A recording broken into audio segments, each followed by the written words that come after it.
It's downpouring really within the past 10 minutes. We have been seeing heavy rain that has been coming down, and still behind me the river is still moving through at an extreme rate. We are seeing these power lines that are drooping just over the river, and so at sometimes that we are seeing that the waves are so extreme that it has been hitting those power lines, even going well past over it. I will say within the past hour and a half we have been seeing it stay somewhat steady. It doesn't seem as extreme as it was earlier when we got here around 8 to 9 to 10 o'clock, where it was really pushing through. Now, of course, that can change at any moment, of course.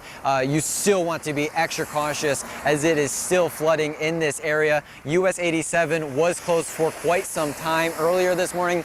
It is still open. We are still seeing vehicles moving through in both directions. Well, one thing I really want to state is make sure to keep your eyes on the road. We've been seeing a lot of people that have been taking video while they are driving as they cross the bridge. We have also been seeing people coming to a complete stop on the bridge while being in the lane still trying to get footage, and that can cause some scary situations where someone else is looking over to the side at the flood and then not noticing that the car in front of them stopped. So please make sure to stay focused. These roads are very slick. Also, I spoke to a Fredericksburg police officer, says that they do not want anyone that is walking over the bridge. And it's not just the flooding from the river that we're seeing. We're also seeing in the ditches on the side of US 87 that are completely filling up. We're also seeing a field over to my right that was just completely clear of any water is really starting to fill up to the point that it looks like there is a lake over there. So you're going to want to be extra cautious if you are heading out, as this river, it is very powerful this morning.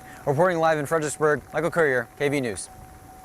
Michael, thank you. We want to obviously note the situation there, those power lines, a little alarming to see them that low over the river there. So absolutely. And as Hunter was mentioning, you could see as we've watched, Michael, throughout the morning, the level of the water has gone down a bit underneath that bridge, which is a good news. Maybe it's crested a bit there. Maybe it's obviously still more water falling. So we'll have to wait and see what happens to the west. But that water coming down a little bit, sure, maybe a little bit of a good news there. And of course, it's flowing though, and heading right towards some other areas where folks need to be weather aware.